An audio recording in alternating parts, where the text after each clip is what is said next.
As you know, I'm in the third transform state, but I found a fourth beyond it. What? You should feel privileged. You will be the first one to witness this form. First you will see, then you will die!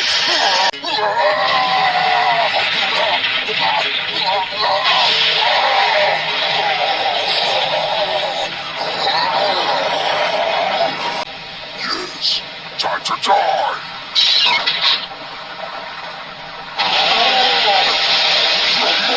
That was my sentiment exactly when I saw the promo images for this figure. Well, let me not spoil anything, because there's a decent amount to talk about with the figure. First thing I want to get into is the overall look of the figure. This figure overall, the look, fantastic. It looks like if it wasn't for the joints, it pretty much looks like he was peeled right out of the show, which is what you would want with the action figure. It's only so much they could do with hiding the joints, but this figure, immaculate. Also, this is a premium Bandai release, and so this is what we would expect. In fact, this is the bar right here. This figure is the bar. And that might be a lot to ask, but when you're gonna put certain figures in a premium, in the premium realm, that's what's gonna be asked. Now, one thing I have to commend that a lot of other figures, including the previous premium figure that I reviewed, Kefla, one thing it doesn't suffer from is the glossy plastic. Now, I told y'all before, the problem with the glossy plastic is that when you have a figure with glossy plastic, unless that character is glossy looking themselves, it makes the figure look cheap. Whenever you have anything sculptural, it'll have a tendency to make the figure look cheap. And while this figure has a slight sheen to it, I think that would be appropriate for somebody like Cooler, because I don't know what kind of race is he. I don't think they ever officially named his race, but he's like some type of reptilian type. So I would expect maybe a slightest bit of sheen to his skin. But all the parts that should be glossy, like these, I don't know what you would call them, like the dark navy blue indigo-esque parts of his skin, that's supposed to be glossy, and it looks great in contrast to the more flat paint that's on there. And speaking of the paint, it looks great. It's minimal, but it's great because you have his, regular purple skin, and then and the crevices of the muscle to highlight the sculpt, which is why I love paint so much. You have that darker kind of dry brushed look in the anatomy of the muscles. It's going to be a bit difficult to see because my lighting setup is kind of bootleg, but bear with me. Now that we got the overall look of the figure out of the way, what we're going to get into is, it looks pretty good, in a vanilla stance. But how well does it pose? So as usual, what we're going to do is start from the head and work our way down. First things first, the head is on a ball joint. So without moving that bottom neck joint, you can look up. All right, not too bad. Well, he's not actually. That's not the best. And you can look down a little bit. It's a little stiff, so bear with me. Now, if we use the neck joint down here, he could bury his chin into his chest, which is phenomenal. That's great. Now, if we want to have him look up at some filthy Saiyan monkeys, you can have him do that too. But knowing Cooler, he doesn't want to be looking up at no filthy Saiyan monkey. Now, let's talk about the arms. At the arms, we got first of all, he has a butterfly joint. He can put his arms forward. Now, due to the character design, these things right here are going to get in the way, but that's okay because it's part of the character design. There's only so much engineering they can do without, really. And even then, it doesn't impede the worst. Like, he can bring his shoulders forward. He can bring them back. That butterfly joint, it works okay bringing them back. Not too, but I don't think that really matters. Not too much with this figure, at least. He has a swivel at the bicep. He has a double jointed elbow. And he has a swivel at the wrist. Same with the other arm. What else? Oh yeah, hinge at the wrist too. My bad. Hinge at the wrist. You can bend that wrist.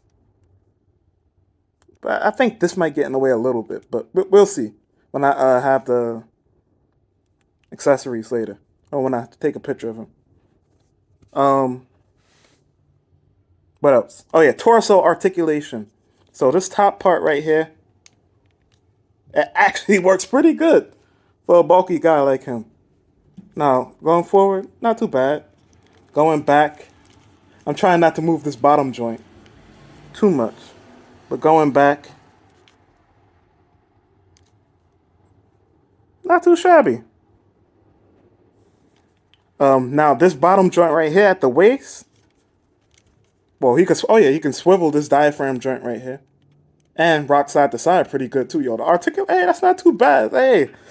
Hey man, this figure's getting better and better as I review it. Now at the waist, he has a hinge where he could go forward. Well, actually,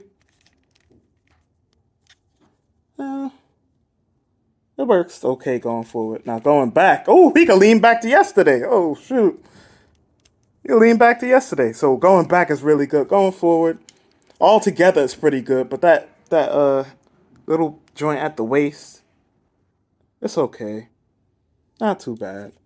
Now, you know, my favorite part, the splits. Can he do the splits? Almost. That's not bad at all. Not bad at all. Let me see if I can make it go a little further. It goes a little bit further. Almost splits. Almost splits. Can't complain. Okay. Then you heard that squeak? I don't know if y'all heard that squeaky sound, but swivel at the thigh. Double jointed knee. Ugh, that gapping. That gapping isn't the best, but with how great the rest of the figure is, I don't think that really matters too much. So, double jointed knee, regular, standard.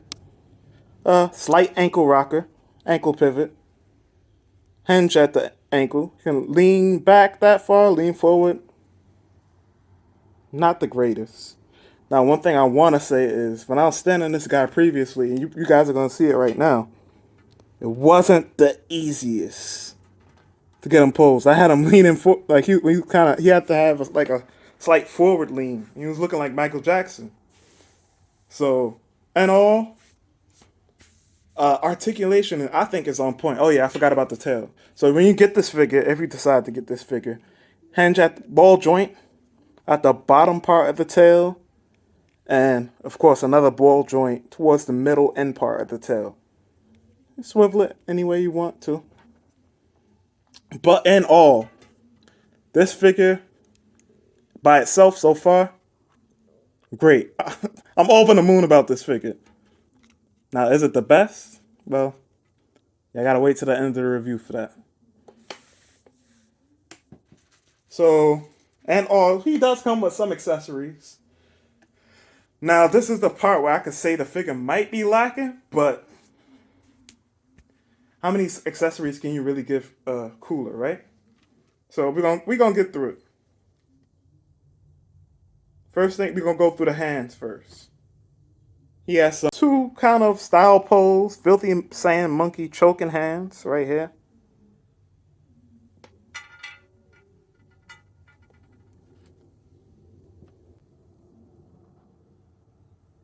Two death beam like hands, or booger picking hands with the finger pointing.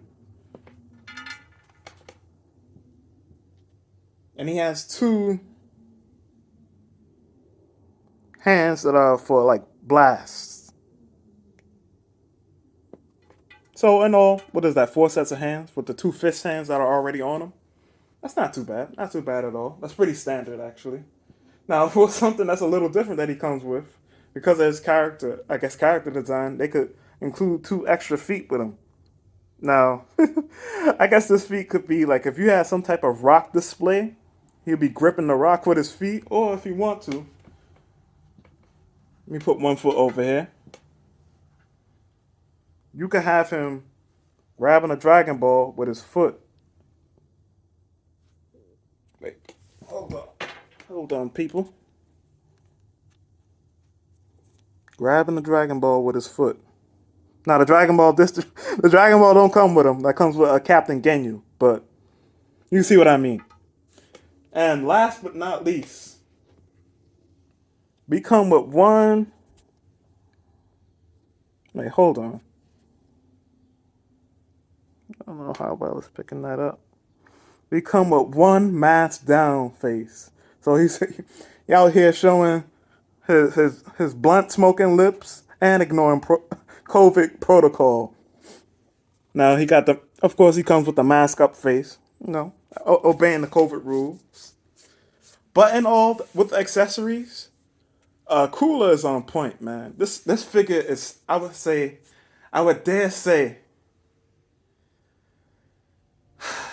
I feel before I even get into that, I'm gonna hold y'all up for a bit more longer. Let's go over the height, because that's something I've been forgetting in these reviews. So y'all can't really see, but to the tips of the spikes on his head, about 8 inches. Now if it stopped at the top of his head, roughly 7, a little bit under 7. I mean top of his forehead. I mean, overall, this figure, he's an excellent figure. I was gonna say stellar, but it's not quite stellar. If I could change some things, maybe I'll make him a bit taller, because like these Dragon Ball Z characters be huge. Like they'd be looking like they 8-7 feet tall. But I guess in terms of how to scale him, I don't have Goku next to me right now, but here's Krillin, the last review I did. Go check that out. Terms of scale, pretty well. That's about how Krillin would be next to him. One more thing. So sorry, my camera cut out. The one last thing, is he the best figure arts? I'm gonna say yes, just because of my bias towards his character design and just how well the paint looks on him. Who could be the other one? I would say Super Boo. Between him and Super Boo, it's neck and neck. Now, if you was to tell me I think Super Boo is the best, I wouldn't even argue with you, because it's very close. It's very close for me at least. But with that aside, that is all. Well, one more thing I'd like to say. I think this is an appropriate amount of accessories for this figure. I can't think of too many other things that you would give for Cooler, except for maybe a supernova blast effect. But that would be huge. It would be bigger than him. So maybe in the future, Tamashi, y'all can make sets just solely based on energy effect parts. That could be something. Or maybe y'all already thinking about it. Who knows? But with that aside, the reverse flow out.